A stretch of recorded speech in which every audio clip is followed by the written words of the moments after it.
Hello স্টুডেন্টরা, tuition রুমে তোমাদের স্বাগতম। আজকে আমি ক্লাস 7-এর স্বাস্থ্য ও শারীর শিক্ষা এই বিষয়টি নিয়ে পড়াবো। স্বাস্থ্য শারীর শিক্ষা দ্বিতীয় অধ্যায়টা নিয়ে তোমাদের পড়াবো। এখানে এই চ্যাপ্টারের অনুশীলনীর প্রশ্ন উত্তরগুলো তোমাদের দেব, তোমরা দেখবে, খাতায় লিখে নেবে। আর ভিডিওটা প্রথম থেকে শেষ পর্যন্ত দেখবে, মাঝখানে ছেড়ে দেবে না বা স্কিপ করে করে দেখবে না। চ্যানেলটিকে ভালো লাগলে প্লিজ একটা সাবস্ক্রাইব করে দেবে, শেয়ার করে দেবে যাতে তোমাদের বন্ধুরা দেখার সুযোগ পায়, আর একটা লাইক দিতে ভুলবে না। দেখো অনুশীলনীর প্রশ্ন উত্তর। 2-1 কথায় উত্তর দাও। যদি কোনো শিক্ষার্থীর দেহ ভর সূচক 30 কিলোগ্রাম পার মিটার স্কোয়ারের বেশি হয় তাহলে সে কোন শ্রেণীভুক্ত?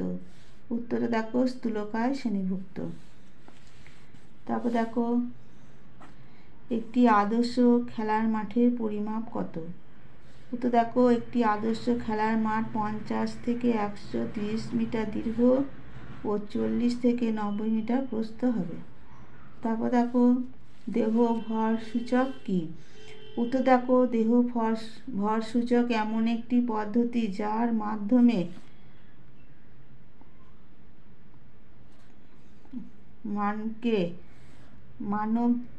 মাধ্যমে মানব দেহের উচ্চতা ও ওজনের অনুপাতে দেহে উপস্থিত মেদের পরিমাণ সম্পর্কে ধারণা পাওয়া যায়।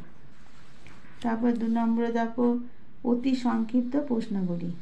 1 নম্বরে 2-1 বলেছে ওজন কমানো দুটি নীতি বর্ণনা করো। উত্তর দেখো ক সপ্তাহে 2 কেজি বেশি ফ্যাট ঝরানো উচিত নয়, যা স্বাস্থ্যের পক্ষে ক্ষতিকারক। খ ব্যবহারিক জীবনে পরিবর্তন আনতে হবে এবং ঠান্ডা পানীয়, ফ্যাট, শর্করা জাতীয় খাদ্য গ্রহণ কমাতে হবে। এই চ্যাপ্টারে অনুশীলনীর প্রশ্নগুলো তোমরা করবে। এই অনুশীলনী থেকে তোমাদের স্কুলে প্রশ্ন করবে, তোমরা পড়ে নেবে, দেখবে কমন পেয়ে যাবে। মেদ বৃদ্ধি রোধ করে এমন এই 4টি ব্যায়ামের নাম লেখো। উত্তর দেখো শশাঙ্গাসন, ধনুরাসন, সিট আপ, হলাসন। তারপর দেখো মানসিক স্বাস্থ্যের উপর ব্যায়ামের সুফলগুলি ব্যাখ্যা করো বা আলোচনা করো।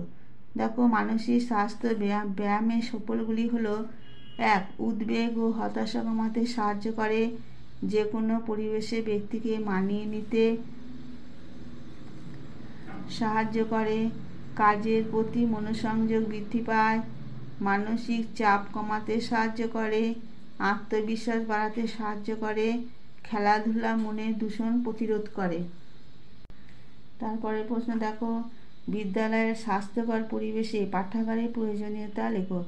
তোমরা এই ভিডিওটা প্রথম থেকে শেষ পর্যন্ত দেখবে, মাঝখানে ছেড়ে দেবে না বা স্কিপ করে করে দেখবে না, নাহলে প্রশ্নগুলো মিস করে যাবে, প্রশ্নের উত্তরগুলো।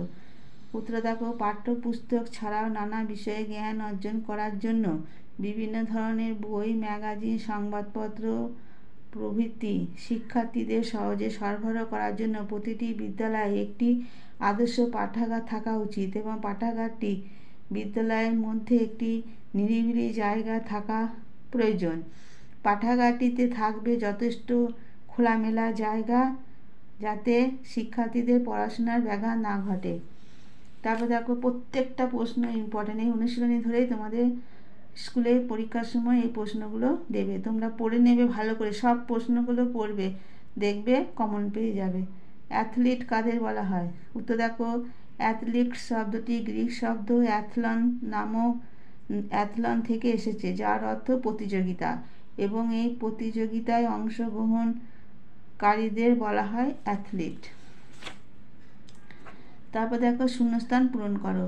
শরীরচর্চা বা নিয়মিত ড্যাশ না করা মোটা হয়ে যাওয়ার অন্যতম কারণ। ব্যায়াম না করা। তারপর দেখো বিদ্যালয়ের নির্দিষ্ট স্থানে ময়লা ফেলার জায়গা বা ড্যাশ থাকা আবশ্যক, ডাস্টবিন। বিদ্যালয়ের ডাস্টলেস ড্যাশ ব্যবহার আবশ্যক। চক ব্যবহার আবশ্যক। ড্যাশ বলেছেন গীতা পাঠ অপেক্ষা ফুটবল খেলা শ্রেয়, স্বামী বিবেকানন্দ। তারপর দেখো সঠিক উত্তরটি নির্বাচন করো। দেহ ভর সূচক বা BMI আমাদের কি ধারণা দেয়?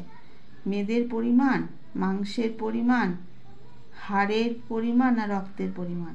উত্তরটা হবে মেদের পরিমাণ। তারপর দেখো একজন পূর্ণবয়স্ক মেয়ের ওজনের মেদের শতকরা পরিমাণ কত? 10%, 15%, 20% না 25%? উত্তরটা হবে 25%। তারপর দেখো সঠিক উত্তরটির পাশে সত্য আর ভুল উত্তরটির পাশে মিথ্যা লেখো। ডায়াবেটিস একটি সংক্রামক রোগ? না, তাহলে এটা মিথ্যা লিখতে হবে।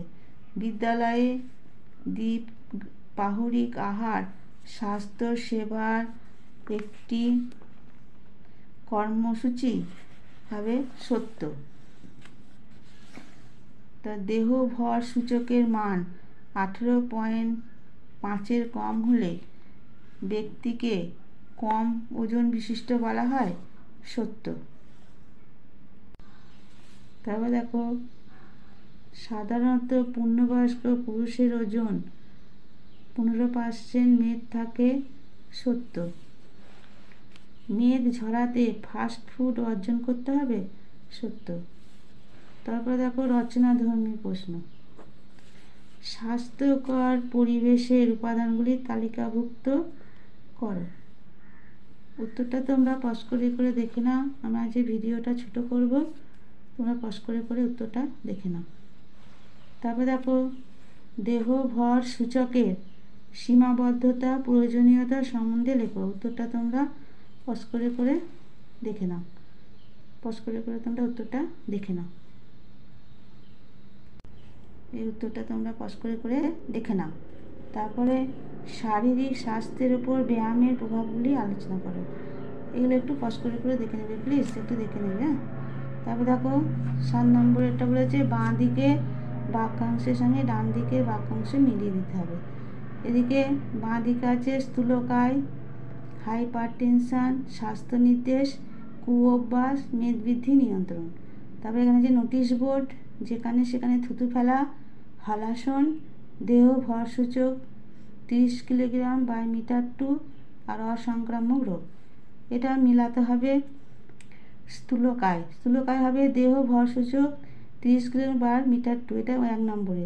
তারপর হলো হাইপারটেনশন, এটা অসংক্রামক রোগ, এটা 2 নম্বর দেবে। তারপর আছে স্বাস্থ্য নির্দেশ, নোটিশ বোর্ড 3 নম্বরে। কুঅভ্যাস, যেখানে সেখানে থুতু ফেলা, এটা হচ্ছে কুঅভ্যাস, এটা 4 নম্বরে। কেমন? তারপরে মেদবৃদ্ধি নিয়ন্ত্রণ, এটা হবে হলাসন। এই ছিল তোমাদের এই অধ্যায়ের অনুশীলনীর প্রশ্ন। উত্তরগুলো আমি তোমাদের করে দিলাম। তোমরা ভালো করে পড়বে আর পরীক্ষাতে এই অনুশীলনী থেকেই তোমাদের দেবে, ভালো করে মুখস্থ করে নেবে, তাহলে তোমরা লিখতে পারবে আর প্রশ্নগুলো কমনও পেয়ে যাবে। আর পড়াটা কেমন লাগলো কমেন্ট বক্সে জানাবে। আর চ্যানেলটিকে ভালো লাগলে প্লিজ একটা সাবস্ক্রাইব করে দেবে, শেয়ার করে দেবে, যাতে তোমাদের বন্ধুরা দেখার সুযোগ পায়। আর একটা লাইক দিতে ভুলবে না। ঠিক আছে, আজকে আমি ভিডিওটা এখানে শেষ করলাম।